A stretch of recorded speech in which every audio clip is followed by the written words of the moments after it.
Filsafat ini berasal dari bahasa Yunani, yaitu dari kata philos dan sophia. Nah, philos itu artinya cinta yang sangat mendalam, dan sophia itu artinya kebijakan atau kearifan.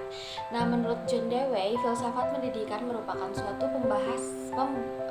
suatu pembentukan kemampuan dasar yang fundamental, baik yang menyangkut daya pikir atau intelektual maupun daya perasa ataupun emosional menuju tabiat manusia.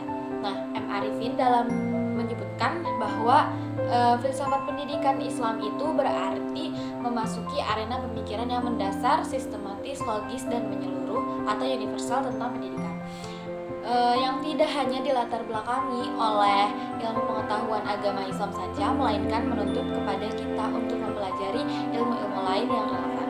Definisi filsafat pendidikan Islam ini jadi adalah suatu pemikiran yang mengungkapkan dan memikirkan pembahasan mengenai ilmu pengetahuan, upaya mengembangkan potensi-potensi manusia, peserta didik, baik potensi fisik, potensi cipta, rasa maupun karsa, agar potensi itu menjadi nyata dan dapat berfungsi dalam perjalanan hidupnya. Nah, hal ini itu tertentu didasari dalam Al-Quran dan As-Sunnah.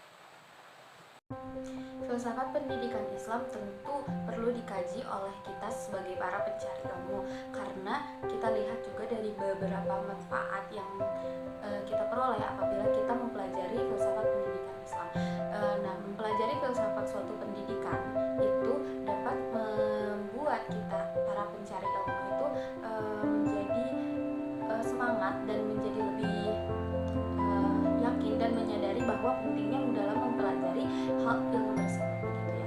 Lalu dapat juga meningkatkan keimanan dan ketakwaan kita kepada Allah Subhanahu wa Ta'ala, karena dalam filsafat pendidikan Islam itu diacu juga dari Al-Quran dan As-Sunnah. Nah, hal tersebut itu dapat juga mengetahui bahwa kita itu dapat menambahkan pengetahuan mengenai keesaan dan kekuasaan Allah Subhanahu wa Ta'ala. Nah, kita juga akan mengetahui mengenai tujuan dari suatu pendidikan tersebut, dan juga akan mengembangkan pemikiran kritis dan analitis kita, karena peserta didik ini atau sebagai seorang pencari ilmu ini, ketika kita mempelajari filsafat pendidikan ini akan diajak berpikir atau merenung mengenai mengapa hal itu dapat terjadi. Ruang lingkup filsafat pendidikan itu berkaitan dengan masalah pendidikan seperti tujuan dan cita-cita filsafat pendidikan, interpretasi tentang sifat manusia, nilai pendidikan, teori pengetahuan dan hubungan pendidikan, dan berbagai bidang kehidupan nasional dan berbagai komponen sistem pendidikan. Nah, ruang lingkup filsafat pendidikan Islam itu memiliki aspek tujuan pendidikan, kurikulum pendidikan, peserta didik, metode, materi, evaluasi, dan lingkungan pendidikan. Nah, dalam tujuan pendidikan itu jadi pendidikan Islam itu mengacu kepada nilai-nilai Islam. Lalu di dalam kurikulumnya juga disimpan mengenai nilai-nilai Islam juga begitu. Lalu disimpan juga di dalam metodenya ketika memberikan pelajaran begitu. Lalu pendidikan Islam dari segi ontologi itu adalah ontologinya tersendiri itu memiliki arti dari bahasa Yunani, yaitu ontos dan logos. Ontos itu adalah hakikat dan logos itu adalah ilmu pengetahuan. Jadi ilmu pengetahuan filsafat pendidikan Islam ini menggambarkan pandangan bahwa pendidikan ini mencakup aspek spiritual, intelektual, dan moral. Nah, pendidikan ini diarahkan untuk menjadikan peserta didik atau individu itu yang taat beragama, berakhlak mulia, dan membantu dan menjadikan peserta didik itu mampu berkontribusi positif kepada masyarakat. Lalu epistemologis ini bahwa filsafat pendidikan ini itu dilihat dari segi sejarah. Nah, dilihat historisnya juga apakah relevansi atau tidak begitu. Lalu dilihat juga dari segi apakah masuk akal atau tidaknya. Lalu hasilnya itu epistemologi ini diperoleh dari hasil penelitian, dari hasil wawancara ataupun hasil observasi. Nah, pendekatan epistemologis ini, filsafat pendidikan ini memberikan landasan untuk pengembangan pengetahuan yang sejalan dengan ajaran Islam, merangkul keberagaman sumber pengetahuan, dan menekankan penggunaan akal untuk memahami dan mengimplementasikan wahyu Allah Subhanahu wa taala dalam kehidupan sehari-hari. Filsafat pendidikan Islam aksiologi itu ditinjau dari manfaatnya. Apakah pendidikan Islam itu menggarisbawahi pentingnya nilai-nilai moral dan etika Islam dalam membentuk individu yang berakhlak mulia. Jadi mungkin hal itu juga dapat difaktori oleh faktor sejarah bahwa beberapa negara Islam itu telah mengalami periode kolonialisme, perang, atau konflik internal yang dapat mempengaruhi perkembangan ekonomi dan pendidikan mereka. Lalu juga mungkin ada faktor politik, kondisi politik yang tidak stabil atau kurangnya stabilitas politik dapat mempengaruhi investasi, pertumbuhan ekonomi, dan sektor pendidikan. Lalu ada yang ketiga itu mungkin faktor ketidaksetaraan gender. Nah, beberapa negara Islam ini masih menghadapi masalah ketidaksetaraan gender yang dapat membatasi partisipasi perempuan dalam bidang pendidikan dan ekonomi. Lalu selanjutnya itu mungkin ada kurangnya inovasi dan riset. Nah, beberapa negara Islam ini mungkin mengalami tantangan dalam mendorong inovasi dan penelitian yang dapat membatasi kemajuan ekonomi dan ilmiah. Nah, upaya yang dapat dilakukan untuk mengatasi ketertinggalan tersebut itu mungkin dapat juga melibatkan reformasi pendidikan yang pertama itu, yaitu meningkatkan kualitas sistem pendidikan, menyediakan akses pendidikan yang lebih luas, dan menekankan inovasi dan keterampilan yang relevan dengan pasar kerjanya. Lalu selanjutnya itu ada meningkatkan stabilitas politik, yaitu menciptakan stabilitas politik yang diperlukan untuk menarik investasi dan mendorong pertumbuhan ekonomi. Lalu selanjutnya itu memberdayakan perempuan, jadi kesetaraan gender. Nah, hal itu tuh dapat mengatasi ketidaksetaraan gender dan memberdayakan perempuan untuk berpartisipasi secara penuh dalam pembangunan ekonomi dan sosial. Lalu selanjutnya itu ada pengembangan infrastruktur. Nah, investasi dalam infrastruktur yang mendukung pertumbuhan ekonomi termasuk transportasi, energi, dan teknologi informasi. Lalu mungkin selanjutnya itu ada fasilitas inovasi dan riset. Hal ini tuh mendorong inovasi melalui dukungan pemerintahan untuk riset dan pengembangan serta kolaborasi antara sektor publik dan swasta gitu. Nah, mungkin tapi di setiap negara itu pasti memiliki konteks uniknya sendiri dan solusi yang efektif yang harus disesuaikan dengan kondisi lokal masing-masing. Hal ini juga mungkin diperlukan kerjasama dan partisipasi aktif dari masyarakat, sektor swasta, dan pemerintahan. Jadi perspektif filsafat pendidikan Islam menurut Imam Al-Ghazali itu lebih mengutamakan bahwa pendidikan Islam itu memiliki tujuan akhir semata-mata mengharapkan ridho dan keberkahan Allah Subhanahu wa taala. Nah, menurut Ibnu Khaldun itu perspektif filsafat pendidikan itu lebih ke ideal dan praktis, jadi seimbang antara kehidupan di dunia dan kehidupan akhirat. Nah, hal ini tuh dimaksud supaya kedua kepentingan ini tuh menjadi daya tangkal terhadap pengaruh negatif dari berbagai aspek kehidupan yang menggoda ketentraman hidup manusia, baik yang bersifat spiritual, sosial, ekonomi, dan kehidupan pribadi manusia yang lainnya. Jadi menurut kalau Imam Al-Ghazali itu lebih kayak ke segala sesuatunya itu disangkutkan terhadap tujuan akhir kita gitu. Lalu lebih kayak ke etika, terus materi-materinya semuanya dimasukkan nilai-nilai Islam.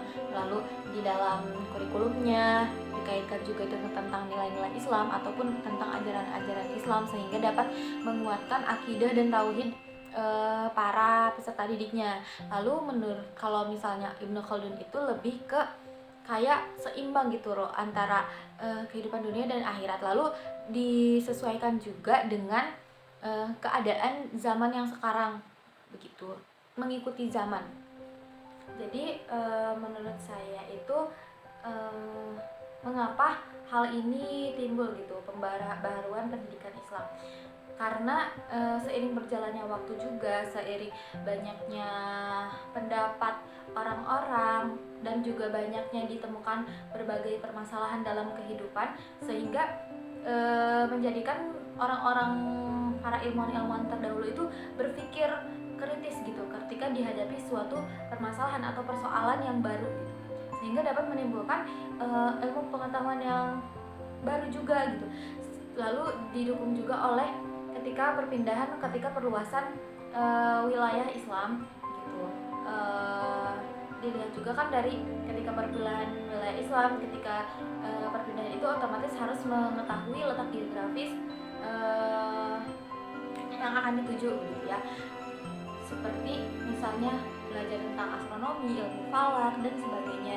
Lalu juga mempelajari tentang perhitungan matematika, itu juga dapat berkembang ketika mungkin proses ketika perluasan wilayah ke negara-negara yang lain gitu ya. Lalu juga mungkin ketika datang ke wilayah yang baru, negara yang baru itu terdapat otomatis perlu untuk mempelajari ilmu yang baru berkaitan dengan negara tersebut begitu ya, sehingga dapat memudahkan ketika penguasaan wilayah atau islamisasi di negara tersebut gitu. Baik itu dari segi bahasa ataupun dari segi kebiasaan ataupun dari segi ilmu-ilmu yang lainnya gitu, sehingga terus mengalami peningkatan yang terus menerus mengenai pendidikan Islam. Dan mungkin juga ketika pada zaman Nabi Muhammad itu kan, ketika Nabi Muhammad melakukan dakwah itu yang difokuskan itu mengenai ketauhidan saja. Lalu belum masuk ke dalam ilmu pengetahuan yang lainnya gitu, mengenai kewajiban, larangan dan sebagainya itu sudah mulai mungkin ya, tapi belum terlalu spesifik, masih kayak ada perubahan-perubahan seperti itu. Lalu ketika sudah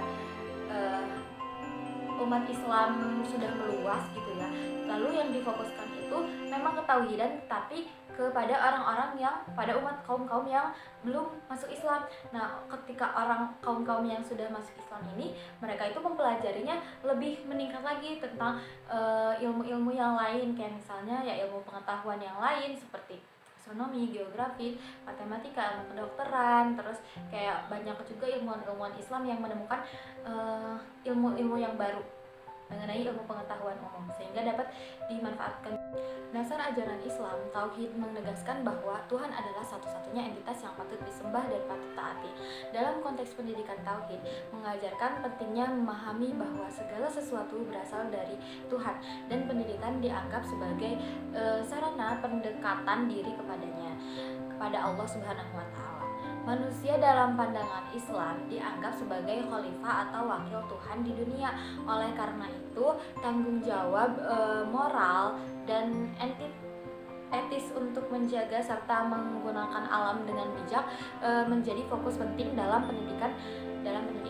Nah, pendidikan Islam itu bertujuan membentuk manusia sebagai khalifah yang bertanggung jawab terhadap peran sebagai penguasa bumi.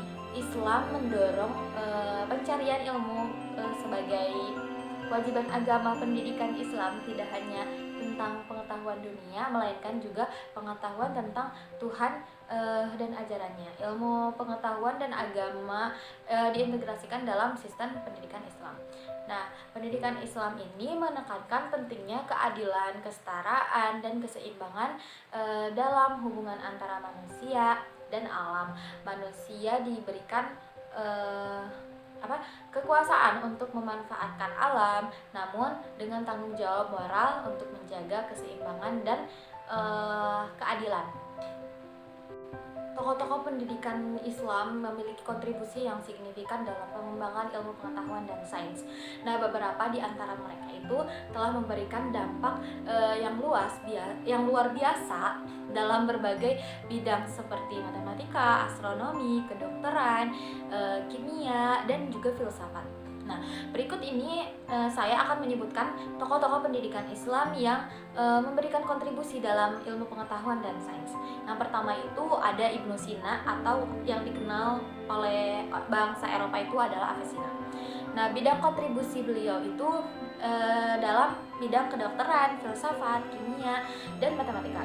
Nah, Ibnu Sina ini tuh dikenal sebagai salah satu tokoh besar dalam sejarah kedokteran dan ilmu pengetahuan. Nah, karyanya itu The Canon of Medicine, yang menjadi rujukan utama dalam kedokteran di dunia Islam dan Eropa selama berabad-abad, mungkin bahkan sampai saat ini. Nah, lalu selanjutnya itu ada Ibnu Khaldun. Nah, Ibnu Khaldun itu berkontribusi dalam bidang sosiologi, sejarah, dan ekonomi. Nah, kontribusi Ibnu Khaldun ini dianggap sebagai salah satu pelopor sosiologi dan sejarah. Karyanya yaitu Muqaddimah, yang mencakup konsep-konsep seperti siklus sejarah dan faktor-faktor yang mempengaruhi perkembangan masyarakat. Lalu selanjutnya itu ada Ar-Razi, yaitu berkontribusi dalam bidang kedokteran, kimia, dan farmakologi. Nah, beliau itu memiliki sumbangan besar dalam bidang kedokteran dan farmakologi. Karyanya itu menulis kitab Al-Hawi.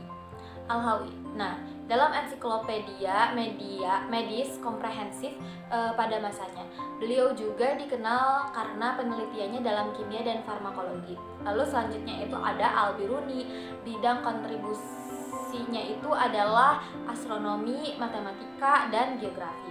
Nah, beliau itu merupakan seorang polimet yang menggabungkan pengetahuan astronomi, matematika, dan geografi. Nah, karya beliau itu mencakup penelitian dalam pengukuran bumi, ilmu falak, dan perbandingan antar budaya. Lalu selanjutnya itu ada Ibnu Al-Haytham yang berkontribusi dalam bidang optik, fisika, dan matematika. Nah, beliau itu dikenal sebagai Bapak Optika. Nah, karyanya itu Kitab Al-Manazir, yaitu buku tentang penglihatan, memberikan kontribusi besar dalam pemahaman cahaya dan penglihatan. Lalu selanjutnya ada Ibnu Rus, atau sering dikenal oleh bangsa Eropa itu Averroes. Nah, beliau itu berkontribusi dalam bidang filsafat, hukum, dan kedokteran. Nah, kontribusi Ibnu Rus ini memberikan kontribusi besar dalam filsafat, terutama dalam upaya mendamaikan ajaran Aristoteles dengan ajaran Islam. Nah, karyanya juga mencakup bidang hukum dan kedokteran. Lalu selanjutnya itu ada Al-Farabi. Beliau itu berkontribusi dalam filsafat, musik, dan politik. Nah, beliau itu dikenal sebagai filsuf politik dan sosial. Beliau juga memberikan kontribusi dalam pengembangan pemikiran politik Islam dan merumuskan konsep negara ideal. Nah, kontribusi-kontribusi besar ini dari tokoh-tokoh pendidikan Islam ini mencerminkan warisan intelektual yang mendalam dan beragam. Jadi pemikiran dan penelitian beliau semua ini telah membentuk dasar bagi perkembangan ilmu pengetahuan dan sains, tidak hanya dalam konteks Islam, tetapi juga secara luas di seluruh dunia.